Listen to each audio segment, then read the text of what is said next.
Berikut 5 keutamaan menghadiri majelis ilmu di masjid. Yang pertama, dimudahkan jalannya menuju surga. Orang yang keluar dari rumahnya menuju masjid untuk menuntut ilmu syar'i, maka ia sedang menempuh jalan menuntut ilmu. Padahal Nabi SAW bersabda yang artinya, barang siapa menempuh jalan menuntut ilmu, maka Allah akan memudahkan jalannya untuk menuju surga.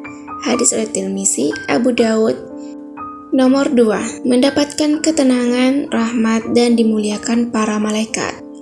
Orang yang mempelajari Al-Quran di masjid disebut oleh Nabi Muhammad SAW akan mendapat ketenangan, rahmat, dan kemuliaan dari malaikat.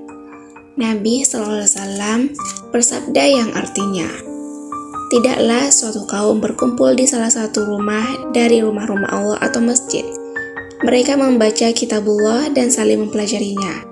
Malaikat akan turun kepada mereka sakinah, ketenangan, mereka akan dinaungi rahmat. Mereka akan dilengkapi para malaikat. Dan Allah akan menyebut-nyebut mereka di sisi para makhluk yang dimuliakan di sisinya. Hadis riwayat Muslim. Nomor 3, merupakan jihad fi sabilillah. Orang yang berangkat ke masjid untuk menuntut ilmu syar'i dianggap sebagai jihad fi sabilillah.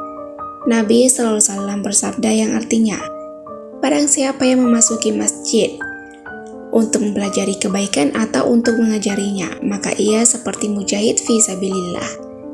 Dan barang siapa yang memasukinya bukan dengan tujuan tersebut, maka ia seperti orang yang sedang melihat sesuatu yang bukan miliknya. Hadis riwayat Ibnu Hibban. Nomor 4, dicatat sebagai orang yang sholat hingga kembali ke rumah.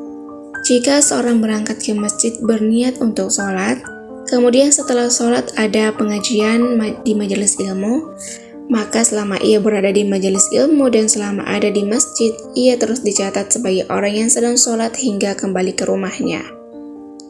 Rasulullah SAW pernah bersabda yang artinya, jika seorang berwudu di rumah, kemudian mendatangi masjid, maka ia terus dicatat sebagai orang yang sholat hingga ia kembali. Maka janganlah ia melakukan seperti ini. Kemudian beliau mencontohkan tasbih dengan jari-jarinya. Hadis riwayat Al-Hakim. Nomor 5, dicatat amalnya di Illiyin.